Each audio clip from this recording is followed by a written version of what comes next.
जैसे को तैसा। ये कहानी एक खूबसूरत से आशियाने की है जहाँ कई सारे पशु पक्षी अपना जीवन बसर कर रहे थे। उसी आशियाने में एक कमल नामक एक चिड़ा जो अकेले ही बरगद के एक पेड़ पर रहता था। कमल चिड़े का इस संसार में कोई नहीं था। वे बरसों से अकेले ही रहता था। वो हर रोज अलग अलग पक्षियों के पास जाकर मजदूरी करता था और उन पैसों से अपना गुजारा करता था।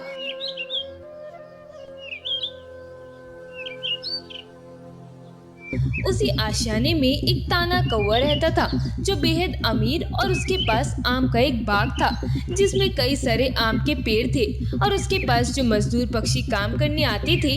ताना कौवा 10 दिनों तक उस मजदूर पक्षी से अपना आम के बाग का काम करवा लेता था और उसे एक पैसा तक नहीं देता था और 10 दिन होते ही उस मजदूर पक्षी को निकाल कर एक नया मजदूर पक्षी लगा लेता था।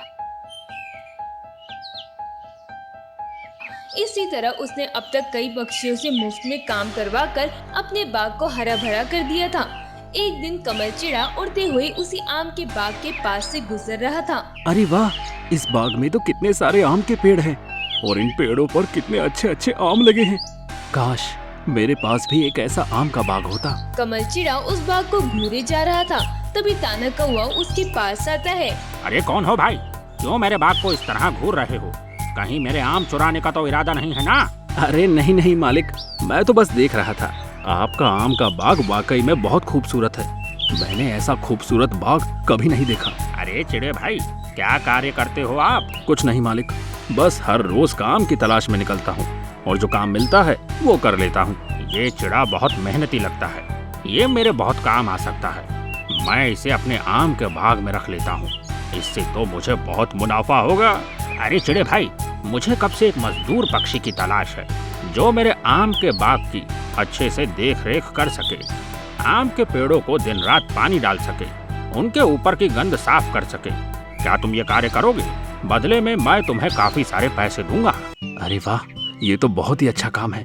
इसमें तो ज्यादा मेहनत भी नहीं लगेगी और मेरी रोज रोज की काम ढूंढने की समस्या भी दूर हो जाएगी। जी मालिक, मैं ये काम करने को तैयार हूँ।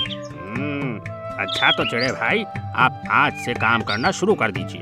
कमल चिड़ा उसी समय ताना कौवे के बाग में काम करना शुरू कर देता है। ताना कौवा उसे काम करने का सारा तरीका बता देता है और वहाँ से अपने घर चला जाता है। कमल चिड़ा सारा दिन उस ताना कौवे के बताए अनुसार उस आम के बाग में काम करता है। देखते ही देखते 7 दिन बीत जाते हैं। कमल चिड़े ने ताना कौवे के आम के बाग को इतना हरा भरा और खुशनुमा कर दिया था कि अपने बाग को इतना अच्छा देखकर ताना कौवे की आंखें फटी की फटी ही रह जाती है। अरे वाह, ये चिड़ा तो बड़ा ही कमाल का है। इसने तो मेरे बाग की पूरी दिशा ही बदल दी। एक काम करता हूँ, इस चिड़े से मैं पूरे 20 दिन तक अपने बाग में काम करवाता हूँ और जैसे ही 20 दिन हो जाएंगे मैं इसे बिना कुछ पैसे दिए ही लात मारकर यहाँ से भगा दूंगा। रात का समय ताना कौवा अपने घोंसले में बैठा हुआ था, तभी कमल चिड़ा वहाँ आता है। मालिक, मैं 7 दिनों से आपके बाग में दिन रात मेहनत कर रहा हूँ। मालिक, मुझे मेरे काम का थोड़ा पैसा तो दे दीजिए। मुझे अपने घोंसले में राशन भरना है। अब मेरे पास एक पैसा तक नहीं बचा। अरे चिड़े भाई, इस समय मेरे पास भी कोई पैसा नहीं है। सारा पैसा तो आम के नए पेड़ में लग गया। अब तो आपको पूरे 12 दिन बाद ही पैसा मिलेगा। क्या 12 दिन बाद? पर मालिक, इतने दिनों तक मैं भूखा कैसे रह सकता हूँ? अरे चिड़े भाई, आप एक काम करिए, अपने किसी जान पहचान वाले पक्षी की दुकान से 10 दिन का राशन भर लीजिए और उससे कहना कि 10 दिन के बाद मैं आपके सारे पैसे चुका दूंगा। हाँ, ये हो सकता है। मेरी पहचान में एक दुकानदार पक्षी है जो मुझे राशन दे सकता है। कमल चिड़ा उड़ते हुए उसी आशियाने की एक हरा तोते की दुकान में जाता है। अरे तोते भाई, मुझे 10 दिनों का राशन उधार मिल सकता है क्या? मैं एक ताने कौवे के बाग में काम करता हूँ जहाँ से मुझे 10 दिन बाद पैसा मिलेगा। जब मुझे वो पैसा मिलेगा मैं आपका सारा पैसा लौटा दूंगा।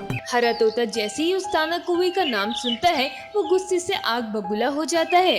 क्या वो पाखंडी कौवा? अरे चिड़े भाई, अभी इसी समय उस ताना कौवे के बाग में काम करना बंद कर दो। वो बहुत चालाक और लालची किस्म का पक्षी है।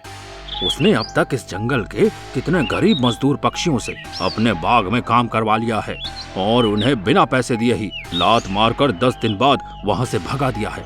वो कौवा हर 10 दिन के बाद अपने बाग में एक नया पक्षी रख लेता है और जैसे ही 10 दिन होते नहीं कि वो कौवा उस मजदूर पक्षी को बिना कुछ दिए धमकी देकर भगा देता है। ऐसा उसने अब तक कई सारे पक्षियों के साथ किया है। क्या?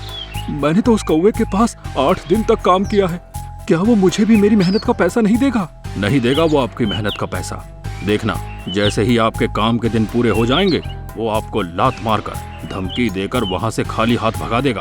आप फालतू में वहाँ जाकर मेहनत न करिए, वहाँ से आपको कुछ नहीं मिलने वाला। अब तक कई सारे गरीब पक्षी उस ताने कौवे के नाम से रो रहे हैं। उसने कई सारे मजदूर पक्षियों का हक मार लिया है। वो कौवा मेरे साथ इतनी बड़ी चाल चल रहा है, उसे तो मैं मजा चखा कर रहूंगा।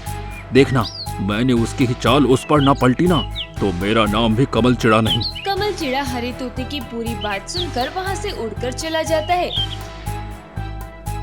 अगले दिन सवेरे कमल चिड़ा ताना कौवे के आम के बाग में कार्य करने चला जाता है और वहाँ कार्य करने लगता है। अभी तो वो कौवा यहाँ नहीं है।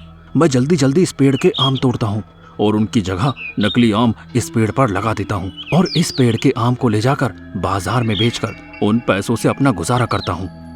और रही बात इन आम के पेड़ों की, तो मैं धीरे धीरे इन सारे आम के पेड़ों के नीचे की मिट्टी हर रोज थोड़ी थोड़ी हटाता जाऊंगा, ताकि जब वो कौवा मुझे यहाँ से निकाले तो ये सारे पेड़ अपनी जड़ के साथ उखड़ जाएं और उसका सारा आम का बाग बर्बाद हो जाएगा। कमल चिड़ा हर रोज थोड़े थोड़े आम तोड़ कर ले जाता है